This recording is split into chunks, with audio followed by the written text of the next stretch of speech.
Little late, not by choice. We're actually looking for a parking spot right now that I can. We gotta stop doing this like in parking lots for real. But at 12 o'clock, I'm basically not in the house. So you like to watch? Hold on, let me figure out the parking situation before we get into it. Got to pull out our little black notebook. We got a Walmart over here that I want to go to, and they probably can help us with what we came here to do. It's a nice day today. I think the temperature is 52 degrees, so it's still pretty cold, but it's also not freezing, which for the last couple of days been kind of annoying. And I gotta change my tires, my front tires that is. They are running low. The treading is looking ridiculous. So damn it, speed bumps. Gotta change those out. Good thing about this vehicle specifically, but my last vehicle is even cheaper. The tires aren't that expensive, so we're not gonna break the bank. But I also have to change the windshield because a rock did a number on that windshield, and I would show you, but I'm pretty sure you guys get the gist. It's not a good look. So a lot of things happening here, man. A lot of moving parts, really. A lot of moving parts. Some lotion. I can't even do that to y'all right now. It's traffic in a parking lot. I don't even. You know what I don't understand about traffic in like parking lots, or people who walk. They all drive. Everyone in the parking lot drives a car, and they know. I assume they know what it feels like to have like bad traffic, but they'll walk diagonally. They will never like cut straight across. They'll never even like pick up the pace to get out the way. It's heartbreaking, really. It's heartbreaking. We're still looking for parking, really. It's kind of warm, even though it's like 52 degrees. In the car, it's a lot warmer. So I was kind of hoping that I could get someplace that had a little bit more shade, but this is a parking lot and not a park. And every spot that has some type of relief or shade, that is, it's taken from, I'm assuming, someone that works here, and they know that, you know, shade means a cooler car in temperature, not a cooler looking car, a cooler temperatured car. So we're just gonna, I found something though. We're gonna take this spot right here, and I'm gonna talk to you guys. I'm gonna chop it up with you real quick, and then I'm gonna go on my take a little lunch break. Then I probably gotta do some more work, but my time is very limited now because I came on late. So how do you feel about being in a car with the steering wheel in your face and stuff? My knuckles, my ashy knuckles. Lifesavers. I prefer the hard Lifesavers or the gummy Lifesavers. Comment down below. Anyway, do you believe in littering or using a trash bin? Comment down below. Or comment at all. All right, let's get the book going.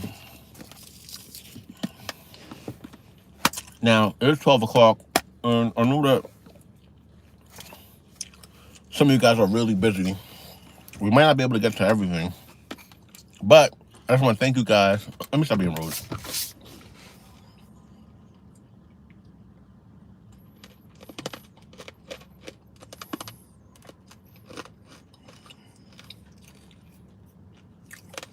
I tell you what, the average lifespan of a hard candy has to be like 10 seconds. You start and you're like, oh, I'm gonna savor it, and after all, you just like end up eating it. Don't make any sense.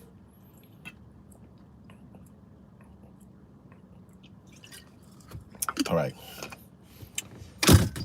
Manners activated, guys. All right, we're gonna get right into it. Hopefully we hit a good amount. We're gonna do this or that. I thank you guys already, right? Thank you again. Thank you for coming. Thank you for joining us. Thank you for watching the video. If you didn't make the live, thank you for watching the replay.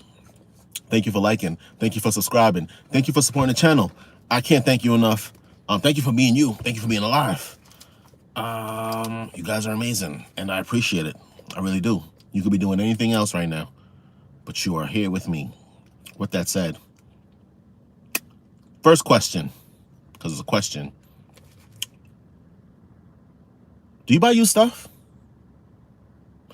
I don't know. It depends. Me, I genuinely typically hate to use used things because I don't know what the person did with it.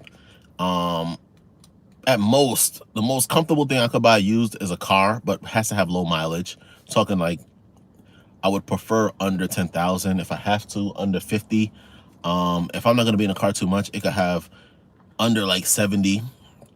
I've done around the hundreds before. I didn't like how that felt. So, do I buy used stuff? Yes. I don't like used clothes. I don't like used anything below clothes, which means like sneakers, definitely no. Even when I go to the range, I don't like to use used items like renting things. It's not that I don't want to support the range. It's just that I don't want to use headgear and eye protection that someone else uses. It's kind of gross. Firearms, I don't really like used firearms. I've bought like maybe one or two, and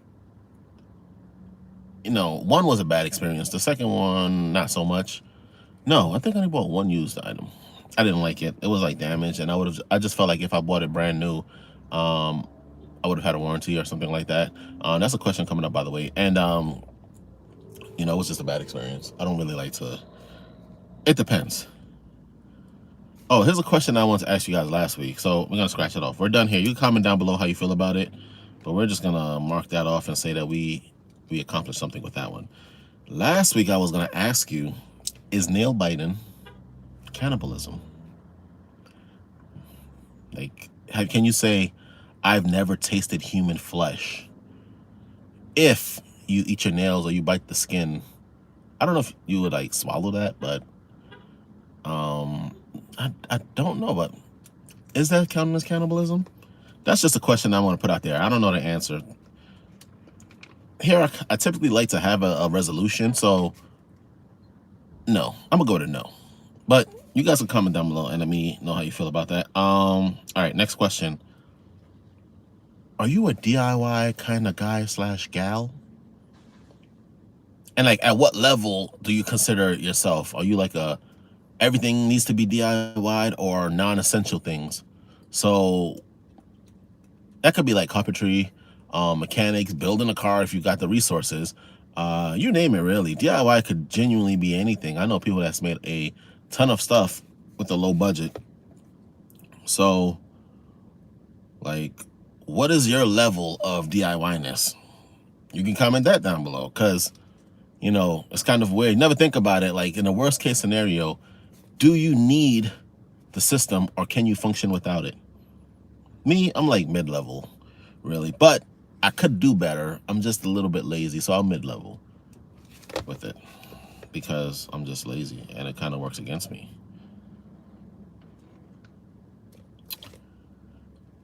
So we're going to move on to the next question. Is that okay?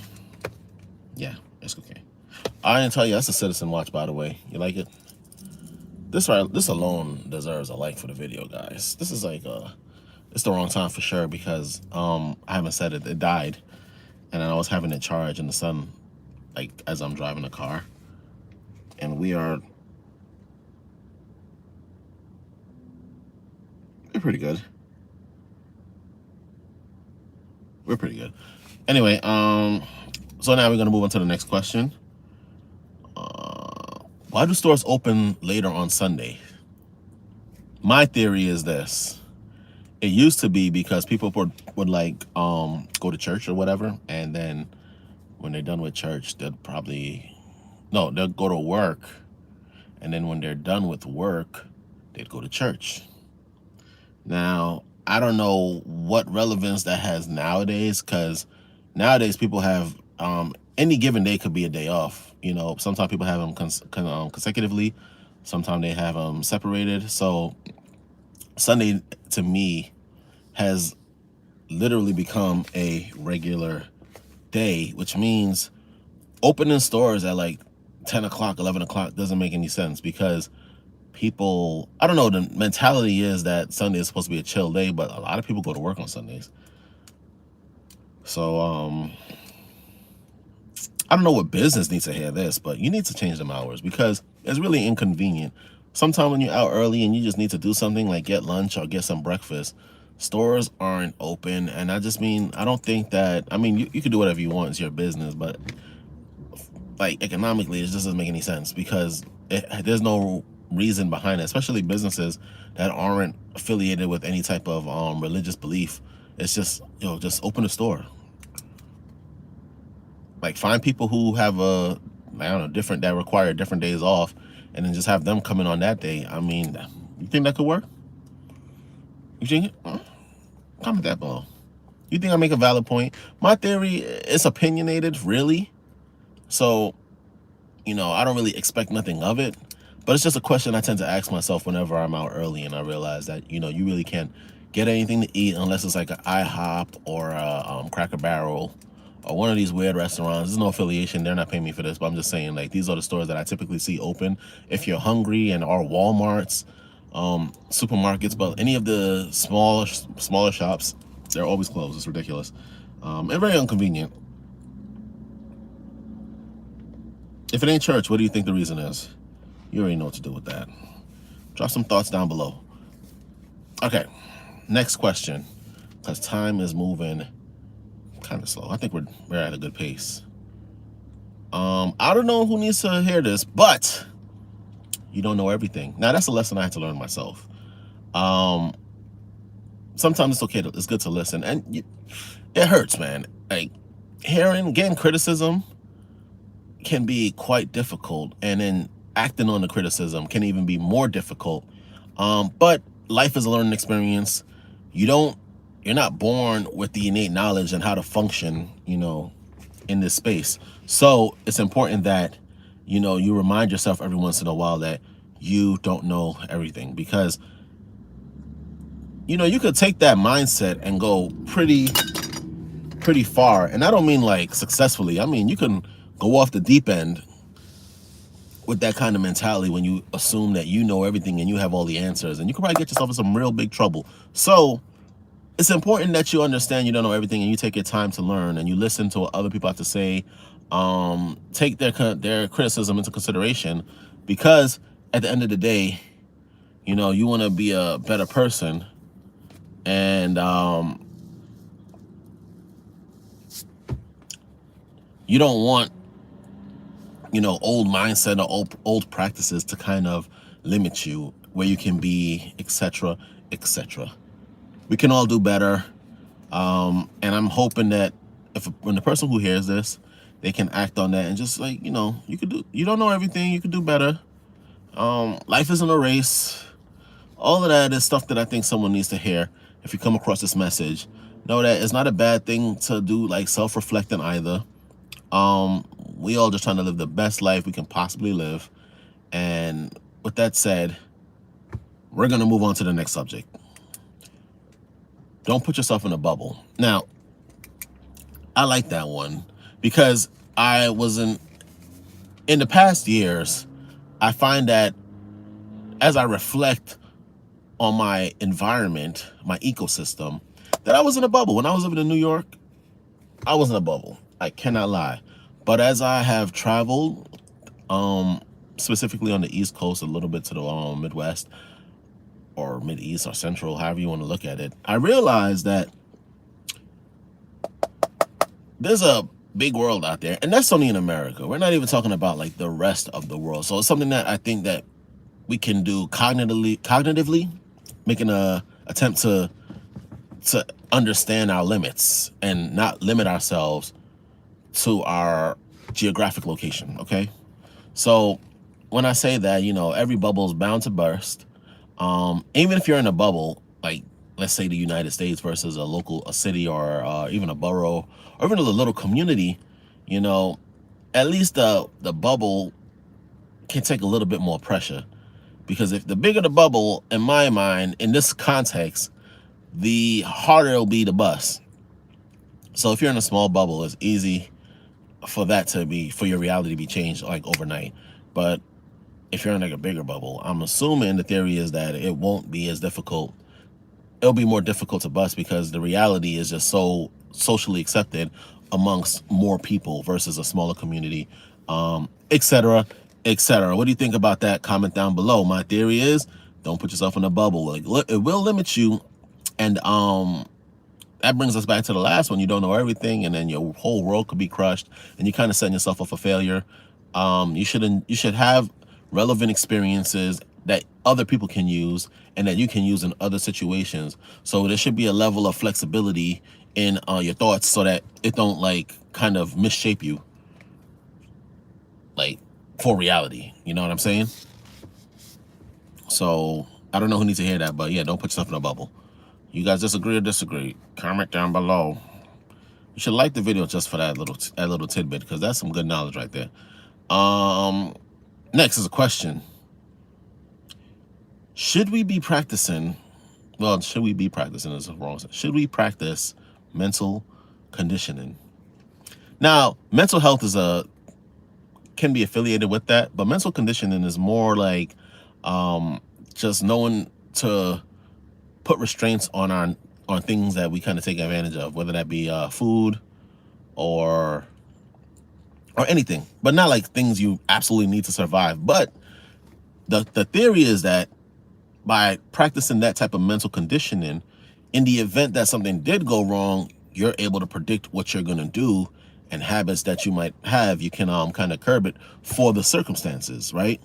You see what I'm saying? So if you practice mental conditioning when the conditions are in your favor, like it's good conditions. So let's say you go camping. Yeah, you have a house to go home to, but you can kind of ease into camping and then condition yourself that in the event that you needed to live in a tent or be homeless or whatever, you have some knowledge of what's going on in your surroundings. So what do you think? Should we be practicing mental conditioning? Now, man, kind of segue into, does mental conditioning help with mental health, right? But that's a different theory, and we'll probably talk about that on another day. I'm gonna write that down with a star. Do mental conditioning help with mental health?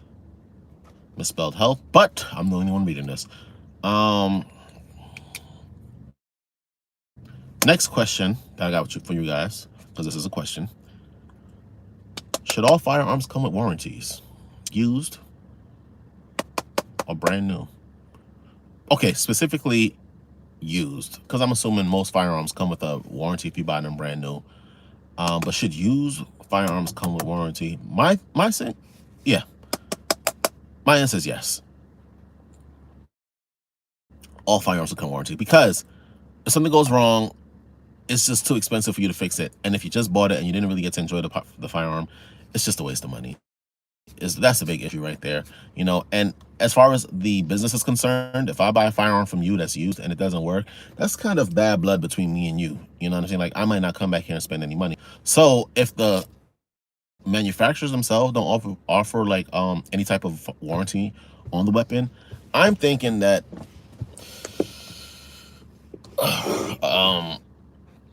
the company, the organization selling it, or should offer, whether that be through them or through like an affiliate program, because you know customer service is king, and you don't want to just keep on losing customers because you know or something is wrong, and it could cost you a whole customer, and I don't think it's worth it. So I think that used weapons should come with warranties, not like lifetime warranties, not even like a year. I think even like max a year, at minimum 6 months. That way you have time to try it. You know, the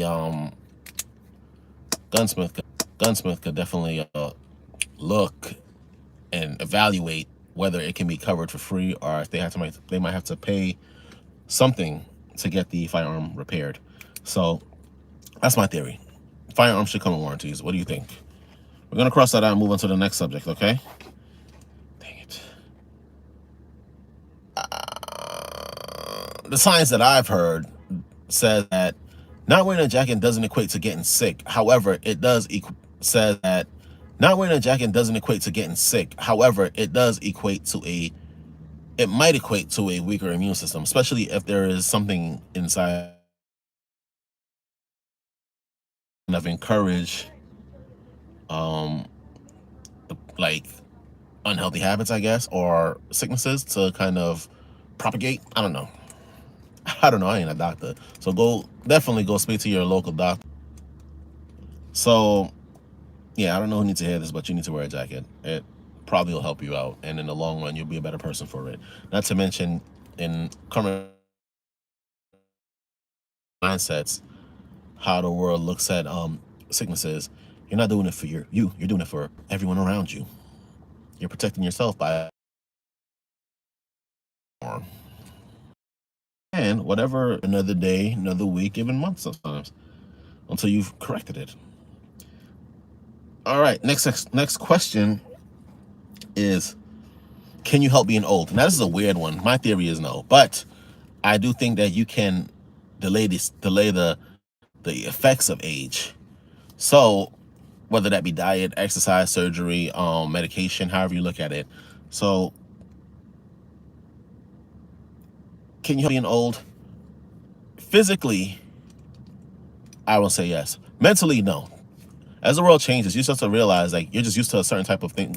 And in your prime, if whatever was going on, whatever trends were going on in your prime, that tends to be the trends that you're going to keep as you progress older in age. So, you know, if Dick Tracy was popular when you were young, you're going to be dressing like Dick Tracy until you basically die. And from that, mentally, I don't think that we can acclimate to like the newer generations. There'll always be, because before, when parents used to say like music is too loud or complain about anything that children did, as a child you'd be like, oh, my parents just lame. But as you get older, you realize like people younger than you are relatively lame as far as just like the decisions they make. Not all of them, just some of them. And not to the point where you don't want to affiliate with them, but it's like, man, you know, I just can't get into this because I can't relate. So this is like a two-part question. And for the first part, physically, I think you can help it. Mentally, you can't, because there's a generational gap that kind of creates a what's the word? A disassociation with what they're going through. Damn. All right. We're going to do like one more question. We got to wrap it up because the time is going really fast. I know I was late, but bear with me now. I had things to do. We're supposed to go somewhere else, but life is just crazy. Now, I don't know who need to hear this, but you need friends. Friends are very important. Quality friends, not just people who you call friends. Quality friends and friendships that are worth working on. Now, I'm not telling you to stay in any type of abusive relationship or terrible friendship or anything like that, but I think it's important that you identify a good friend and you start collecting them. You know, just like trading cards or whatever people collect. You know, because there's gonna be a time when you're gonna actually need your friends, and you want to make sure that it's comforting to know that at least you have friends that are gonna be there for you. Am I wrong?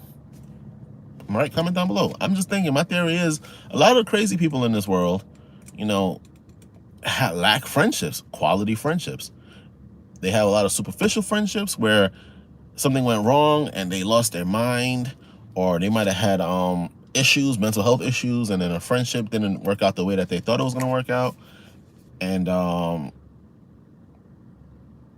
yeah, they lost their minds, and they really have no other friend to kind of bounce any ideas off. So they're left with all of those thoughts of just circling it in their head, you know. And then think about it like this: good friends, it kind of spreads, because if you have a lot of crazy people, you know, and I'm talking about psychotic folks out there, you know, they have to like like mingle with other people, and you're kind of, if you don't encourage sane folks, especially the people around you, that stuff spread, and then you end up having a lot of crazy things happening, and that can lead to other things like crazy laws that you didn't even know, things are laws that you didn't even know was a law.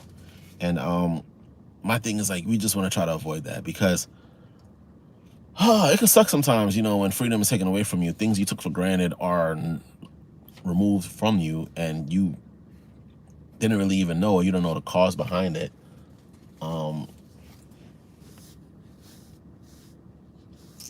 Yeah, stuff like that, man.